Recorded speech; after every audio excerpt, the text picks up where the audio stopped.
சரி, முதல்ல இந்த ஒரு கேள்வியிலிருந்து ஆரம்பிக்கலாம். 10 முட்டையோட மொத்த சத்தம் ஒரே ஒரு கீரியில கிடைக்குமா? கேக்குறதுக்கே கொஞ்சம் நம்ப முடியாத மாதிரி இருக்குல்ல. இது உண்மையா இல்ல யாரோ கிளப்பி விட்ட கதையா? வாங்க இந்த மர்மத்தை உடைப்போம். முதல்ல நாம ஏன் இந்த விஷயத்த இவ்ளோ முக்கியமா பேசணும்னு புரிஞ்சுக்கலாம். வயசாகிறது ஒரு இயற்கையான விஷயம்தான். ஆனா அதோட சேர்ந்து வர சில சவால்கள் நம்ம வாழ்க்கையோட தரத்தையே மாத்திடும். முன்ன மாதிரி வேகமா நடக்க முடியாம போறது, கொஞ்ச தூரம் நடந்தாலே ஒரு களைப்பு வர்றது, இதெல்லாம் நீங்க உங்க வீட்ல இருக்க பெரியவங்க கிட்ட பார்த்திருக்கலாம். ஒருவேளை உங்களுக்கு கூட இந்த மாதிரி சின்ன சின்ன மாற்றங்கள் தெரிய ஆரம்பிச்சிருக்கலாம். இது எல்லாத்துக்கும் பின்னாடி ஒரு பொதுவான, ஆனா நாம பெருசா கண்டுக்காத ஒரு காரணம் இருக்கு. அந்த காரணம் தான் இந்த சார்கோபேனியா. இந்த டாக்டர் வார்த்தையை கேட்டு பயப்பட வேண்டாம். இதோட அர்த்தம் ரொம்ப சிம்பிள். வயசாக ஆக நம்மளோட தசைகள், அதாவது மசில்ஸ், அதோட வலிமைய கொஞ்சம் கொஞ்சமா இழந்துட்டே வரும். இது ஒரு மறைமுக எதிரி மாதிரி. நமக்கு தெரியாமலே நம்ம உடம்போட அடித்தளத்தையே அரிச்சு நம்மள பலவீனமாக்கிடும். இது வெறும் பலவீனம் மட்டும் இல்ல, நம்ம ஒட்டுமொத்த ஆரோக்கியத்தையும் பாதிக்கிற ஒரு பெரிய விஷயம். இதனால என்ன ஆகும்னு பாருங்க. நேத்து வரைக்கும் ரொம்ப சுலபமா செஞ்ச வேலைகள் கூட இன்னைக்கு ஒரு பெரிய மலை மாதிரி தெரியும். எந்த வேலையும் செய்யாமலேயே உடம்பு எப்பவும் சோர்வாவே இருக்கும். ரொம்ப முக்கியமான விஷயம், சின்னதா தடுக்கி விழுந்தா கூட எலும்பு முறிவு ஏற்படுறதுக்கான வாய்ப்பு ரொம்பவே அதிகமாகும். ஏன்னா நம்ம உடம்ப ஒரு பில்டிங் மாதிரி தாங்கி பிடிக்கிற அந்த தூண்களான தசைகள் வீக் ஆகிடுது. இந்த அடித்தளத்தை சரி பண்ணி மறுபடியும் வலுப்படுத்த நம்ம உடலுக்கு ரொம்ப ஸ்பெஷலான தரமான புரோட்டீன் தேவைப்படுது. இப்போதான் இந்த சவாலுக்கான ஒரு தீர்வு உள்ள வருது. அதுவும் இயற்கையே நமக்கு கொடுத்த ஒரு அற்புதம். இது ஏதோ ஒரு சாதாரண கீரை இல்ல. இதுக்கு பின்னாடி ஆயிரக்கணக்கான வருஷ பாரம்பரியமும் இருக்கு. அதை இன்னைக்கு இருக்கிற நவீன அறிவியலும் உறுதிப்படுத்துது. நாம பேச போற அந்த அற்புத கீரை வேற எதுவும் இல்ல, நம்ம எல்லாருக்கும் நல்லா தெரிஞ்ச முருங்கைக்கீரை தான். நம்ம வீட்டுக்கு பக்கத்திலே ரொம்ப சாதாரணமா கிடைக்கிற இந்த கீரைய இன்னைக்கு உலகம் முழுக்க சூப்பர் ஃபுட்னு கொண்டாடுறாங்க. நம்ம தாத்தா பாட்டி காலத்திலிருந்தே இது நம்ம உணவோட ஒரு பகுதியா இருந்திருக்கு. ஆனா அதோட உண்மையான சக்தி என்ன, அது அறிவியல் ரீதியா எவ்வளோ பவர்ஃபுல்னு இப்பதான் நமக்கு முழுமையா புரிய ஆரம்பிச்சிருக்கு. சரி, எதுக்கு இதுக்கு சூப்பர் ஃபுட்னு பேரு? முதல் காரணம் இதுல இருக்கிற புரோட்டீனோட தரம். பாருங்க, ஒரு உணவுல புரோட்டீன் இருக்கிறது மட்டும் முக்கியம் இல்ல, அந்த புரோட்டீனை நம்ம உடம்ப முழுசா பயன்படுத்திக்கிற மாதிரி அதோட அமைப்பும் இருக்கணும். முருங்கைக்கீரையில நம்ம உடம்பால உருவாக்க முடியாத ஆனா ரொம்ப அவசியமான எல்லா அமினோ அமிலங்களும், அதாவது புரோட்டீனோட கட்டுமான கற்களும் சரியான விகிதத்துல இருக்கு. இதனால நம்ம உடம்பு இதுல இருக்கிற புரோட்டீனை ஒரு துளி கூட வீணாக்காம முழுசா பயன்படுத்திக்க முடியும். சரி, வாங்க இன்னும் கொஞ்சம் ஆழமா போய் இந்த முருங்கைக்கீரை வயசான உடம்புக்கு என்னென்ன விதத்துலலாம் உதவுதுன்னு ஒன்னொன்னா பார்க்கலாம். முதல் மற்றும் மிக முக்கியமான பலன் இதுதான். நாம ஆரம்பத்துல பேசணுமே, அந்த சார்கோபீனியா, அதாவது தசை இழப்பு பிரச்சனை, அதுக்கு இது ஒரு நேரடியான பவர்ஃபுல்லான தீர்வு. வயசாகிறதால தேய்ந்து போன தசைகளை ரிப்பேர் செஞ்சு மறுபடியும் அதை வலுப்படுத்துற சக்தி முருங்கைக்கீரைக்கு இருக்கு. இது எப்படி வேலை செய்யுதுன்னு பாருங்க. முருங்கைக்கீரையில லியூசின், ஐசோலியூசின், வாலின்னு சில ஸ்பெஷல் அமினோ அமிலங்கள் இருக்கு. இதை ஒரு மசில் ரிப்பேர் டீம் மாதிரி கற்பனை பண்ணிக்கோங்க. நாம நடக்கும்போதோ இல்ல வேற வேலைகள் செய்யும் போதோ நம்ம தசை நார்கள்ல ஏற்படுற சின்ன சின்ன டேமேஜை இந்த அமினோ அமிலங்கள் ஒரு டீமா சேர்ந்து ரொம்ப வேகமா சரி பண்ணுது. அது மட்டும் இல்லாம புதிய தசை செல்களை உருவாக்குற வேலையையும் இதை தூண்டி விடுது. அடுத்ததா நம்ம உடம்போட இன்னொரு முக்கியமான அஸ்திவாரம் எலும்புகள். தசை மட்டும் ஸ்ட்ராங்கா இருந்தா போதாது இல்லையா, அந்த தசைகளை தாங்கி பிடிக்கிற எலும்புகளும் ரொம்ப வலுவா இருக்கணும். இங்கேயும் முருங்கைக்கீரை ஒரு ஹீரோ மாதிரி தான் செயல்படுது.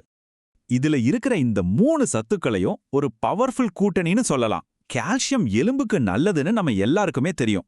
ஆனா அந்த கால்சியத்தை நம்ம உடம்பு சரியா உறிஞ்சு எலும்புகளுக்கு கொண்டு போய் சேர்க்கறதுக்கு மெக்னீசியமும் வைட்டமின் கேவும் ரொம்ப ரொம்ப அவசியம்.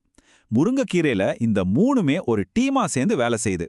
இதனால வயசாகும்போது வர்ற ஆஸ்டியோபோரோசிஸ், அதாவது எலும்பு தேய்மான நோய்க்கு எதிரா இது ஒரு சக்தி வாய்ந்த கவசமா இருக்குது.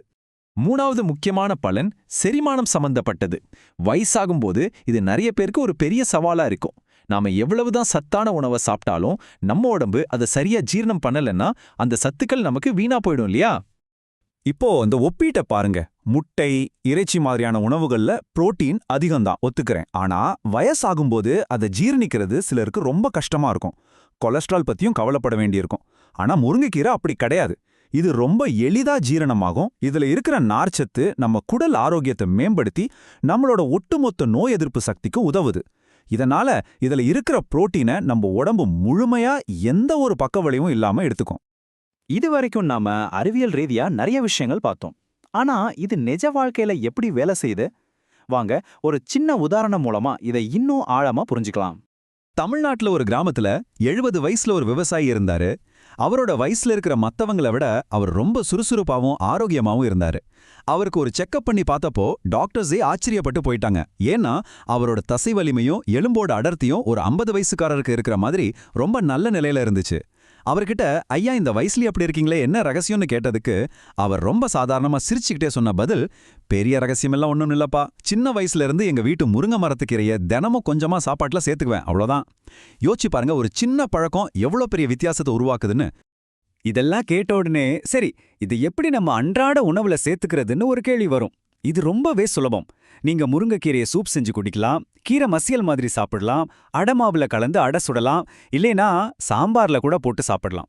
இங்க முக்கியமா கவனிக்க வேண்டியது என்னன்னா, ஒரே நாள்ல நிறைய சாப்பிடுறத விட தினமும் கொஞ்சமா ஒரு கைப்பிடி அளவாவது தொடர்ந்து சாப்பிடுறது தான் முழுமையான பலனை தரும். கன்சிஸ்டன்சி, அதாவது தொடர்ச்சியா செய்யறது தான் இங்க ரொம்ப முக்கியம். சரி, இப்போ நாம ஆரம்பத்துல கேட்ட அந்த முக்கியமான கேள்விக்கு வருவோம். ஏன் முருங்கைக்கீரை 10 முட்டைக்கு சமம்னு சொல்றாங்க? இது சும்மா ஒரு பேச்சுக்காக சொல்றாங்களா, இல்ல இதுக்கு பின்னாடி வேற ஏதாவது ஆழமான காரணம் இருக்கா? இப்போ இந்த அட்டவணைய நல்லா பாருங்க. இதுதான் அந்த ரகசியத்துக்கான விடை. புரோட்டீனோட தரத்துல ரெண்டுமே சூப்பர் தான், அதுல சந்தேகமே இல்ல. ஆனா எங்க தான் பெரிய வித்தியாசமே ஆரம்பிக்குது? முட்டையில கொலஸ்ட்ரால் இருக்கு, ஆனா முருங்கையில அது துளி கூட இல்ல. அது மட்டும் இல்லாம கால்சியம், மெக்னீசியம், இரும்பு சத்து மாதிரி எலும்புக்கும் ரத்தத்துக்கும் தேவையான நுண்ணூட்டச் சத்துக்கள் முருங்கையில பல மடங்கு அதிகம். கடைசியா ரொம்ப முக்கியமான விஷயம், உடம்புல ஏற்படுற வீக்கத்தை குறைக்கிற சக்தி முருங்கைக்கு இருக்கு, ஆனா முட்டைக்கு அந்த சக்தி இல்ல. அப்போ இப்போ உங்களுக்கு தெளிவா புரிஞ்சிருக்கும்னு நினைக்கிறேன். 10 முட்டைக்கு சமம்னு சொல்றது புரோட்டீனோட கிராம் கணக்குல மட்டும் இல்ல, அது ஒரு முழுமையான ஹெல்த் பேக்கேஜ். அதாவது புரோட்டீன் சக்தியோட சேர்த்து வலுவான எலும்புகள், சீரான ஜீரணம், கொலஸ்ட்ரால் இல்லாத நன்மை, நோய் எதிர்ப்பு சக்தின்னு எல்லாத்தையும் ஒரே இடத்துல எந்த விதமான கெடுதலும் இல்லாம கொடுக்கறதாலனா அந்த ஒப்பீடு. இதுதான் முருங்கையோட உண்மையான சூப்பர் பவர். நம்மளோட ஆரோக்கியங்கிறது ஒரே நாள்ல நடக்கிற மேஜிக் இல்ல. ஒவ்வொரு நாளும் நாம எடுக்கிற சின்ன சின்ன நல்ல முடிவுகளோட கூட்டுத்தொகை தான் அது. முருங்கைக்கீரை மாதிரி ஒரு எளிமையான ஆனா சக்தி வாய்ந்த உணவை நம்ம வாழ்க்கையில சேர்த்துக்கிறது ஒரு சின்ன முடிவு தான். ஆனா அதோட பலன் நம்மளோட எதிர்கால ஆரோக்கியத்துல ஒரு மிகப்பெரிய மாற்றத்தை உருவாக்கும். இன்னைக்கு நீங்க உங்க உணவுல செய்யற இந்த சின்ன மாற்றம் நாளைக்கு உங்க உடலை வலிமையா வச்சுக்க கண்டிப்பா உதவும். யோசிச்சு பாருங்க.